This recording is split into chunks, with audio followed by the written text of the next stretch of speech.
இந்நாள் இனிய நாளாக அமைய ராமானுஜர் திருவடியை பற்றி பரந்தாமனை அறிவோம். தினம் ஒரு நாராயணீயம். பக்தேஷு பக்தேன சமானிதஸ்த்வயாம் புரிம் வசன்னேகனிசா மகாசுகம் பதா பரேத்யுத்ரவினம் விநாயயௌ விசித்திரரூபஸ்தவ கல்வனுக்ரஹ.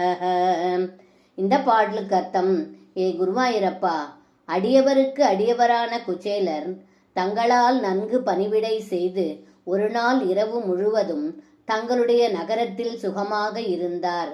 அடுத்த நாள் கிளம்பிய சமயம் தங்களிடம் ஏதும் பொருள் பெறாது திரும்பிச் சென்றார். தாங்கள் அருள் புரிவதே பெரும் வியப்பும் வேடிக்கை என்று இந்த பாடலில் பட்டத்ரி சொல்கின்றார். சர்வம் கிருஷ்ணார்ப்பணம். ஸ்ரீ குருவாயூரப்பன் திருவடிகளே சரணம்.